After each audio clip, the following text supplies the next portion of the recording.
My name is Jake Elser and I live in South Berwick, Maine. My name is Tamara Elser and I live in South Berwick, Maine.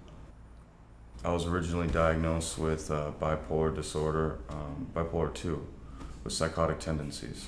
I was diagnosed with Tourette's syndrome. The prime time when I was most unhealthy was like right in between when I was homeless. Like that was the worst. But 2 or 3 days went by and I had no medications. I had, no food, no water except for, going to take a sip out of the water fountain over the rec field or whatnot. And I watched this boy that I knew could be well deteriorate mentally and physically, and I don't know which was worse to watch. Ultimately, it was the housing voucher that helped me get on my feet and be stable. Getting Jake stabilized finally with a housing voucher and a home was such a relief to me, because now he had a permanent place to begin to eat right and physically get better. As he became physically better, he became mentally more stable and more aware.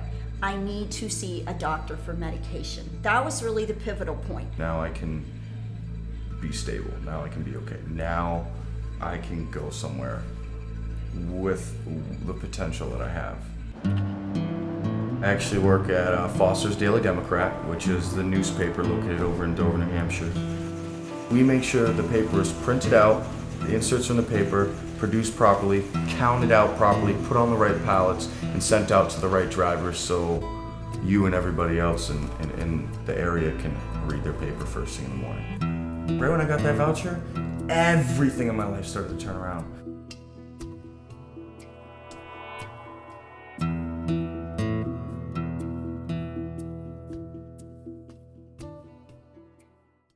My name is Lynn Grotke and I live in Fayette, Maine. I've lived in Fayette 5 years. I've been in this house 6 months. Roughly 2.5 years ago, I slipped in my driveway in Fayette and broke my leg very badly in 4 places. And the leg didn't heal well. I couldn't walk at all for 4 months. I came home from the hospital just after one night because I didn't want to leave my kids home alone. I have 4 kids. The program that I worked for was eliminated. And although I had been working in that job for 4 years, I was classified as a temporary employee, so I couldn't draw unemployment benefits. But at any rate, when I broke my leg, I realized that things were going to go downhill rapidly, and I applied for a Section 8 voucher. Yeah, it was a pretty intense period of time for my family. Everything snowballs. In the end, I lost my home anyway. Right now, I'm working 2 part-time jobs. I was working 3, but I barely make it each month.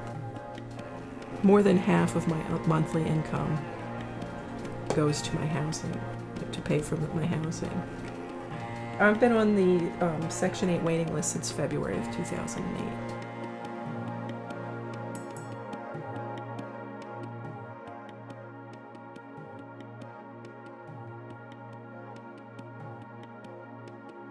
It's really important for my kids to feel safe and know that they're going to have whatever they need. And they think of me as being able to always do that no matter what.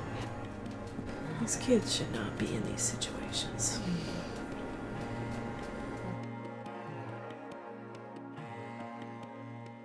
My name is Mary Ann Martell. I'm the founder and owner of Seacoast Law and Title in Westbrook. I had 3 children and a high school diploma and was working in a bean factory. 20 years ago, was fortunate enough, and I consider it fortunate, to wind up with a housing voucher. It provided me and my children the stability of allowing me to go back to school, do my undergraduate. I did very well, graduated summa. And it's enabled me to not only take care of them, but take care of myself, take care of now my employees, have a law firm. So my housing costs would adjust as my income started to go up. Wound up buying the house. It's made me who I am. It's made, my kids who they are. A voucher can change people's lives. That's, I think I'm a prime example of that.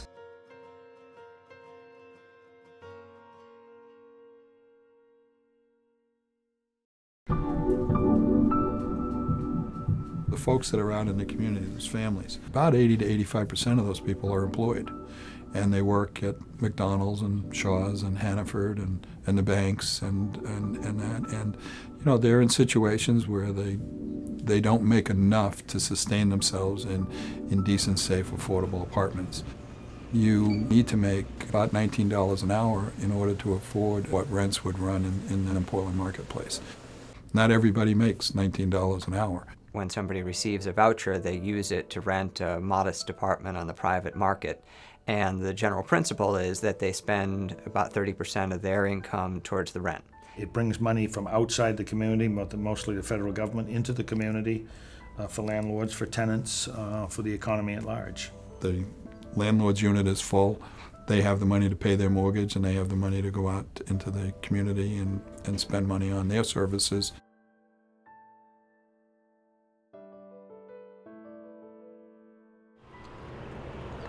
Housing stability has an impact on entire communities. I mean, if Jake was still waiting for his voucher and had not stabilized his mental health condition, he probably wouldn't have secured the job that he has right now. That matters in his community. If Mary Ann wasn't able to get the benefit of the voucher that she got, then, and you know, the stability that provided for her and her family at the time that she needed it, then she may not have been able to apply her considerable skills to creating a new business that's now paying payroll taxes and employing people and paying property taxes, and she's providing legal advice to the community.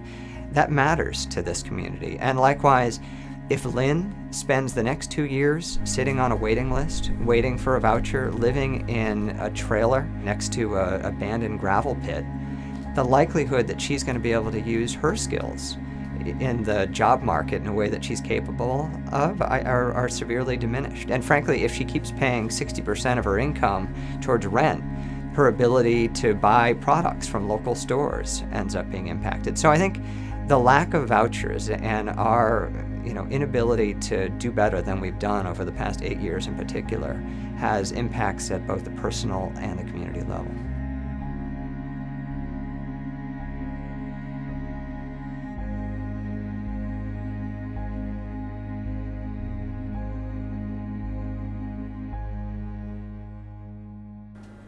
And the list is 5 years long. I mean, of course, that's an absurd amount of people to be destabilizing. It destabilizes the communities, it destabilizes the workforce. It has to decrease productivity. It has to increase absenteeism. It has to increase the number of kids that are struggling in school. I can't even imagine all the different sort of ripple effects. If you don't have housing, then you've got a whole other host of problems that come with the fact that you don't have that stability. It's like anything else. If you have a home base to come home to, then other things become more stable. Go out and try to get a job and not have an address. I mean, it's almost impossible. Being able to take a shower to get a job, being able to brush my teeth to get a job, being able to feel stable, knowing I have a place to go at night. If you have to worry about where you're going to sleep, it's very hard to aspire to do anything else. If you don't have a stable home, I guess you're in trouble, frankly. We need more vouchers. When we have 900 folks on our waiting list, and if they're lucky, they may only have a 3-year wait. That's a long time for somebody to be waiting for housing. I called to find out, and they're telling me probably 2 more years, which is a long time. But the reality is sometimes people need help. In the 2 years that I've had a voucher, it's taken only 2 years for me to keep a stable job, make sure I'm healthy, have a vehicle, and go to school. And then after I'm out of school and graduated, then someone else can have my voucher. Helping new families does not necessarily mean spending new money that we don't already have. We can get there by simply realigning the existing federal housing supports in a very common sense way. And, for example, we spend billions of dollars every year subsidizing home mortgages of up to $1 million. And the mortgage interest deduction actually makes a good deal of sense for lower income and middle class folks who need a little support in becoming homeowners. And they might need a little help with paying their $200,000 mortgage or maybe their $500,000 mortgage in some high-cost areas. But we're subsidizing mortgages of up to $1 million. And those folks don't need incentives to become homeowners, and they certainly don't need the federal government to help them pay for their housing. If that wasn't enough, we're actually subsidizing the $1 million mortgages on their second homes. And we're spending billions of dollars doing this every year. And so it may be that there's somebody who is able to articulate in a cohesive way why that's a sensible way to spend federal money. But I certainly wouldn't want to have to convince somebody who stayed in a car last night because we didn't have enough vouchers to help them. I think when people are in a crisis like that, it would be best to get quick help.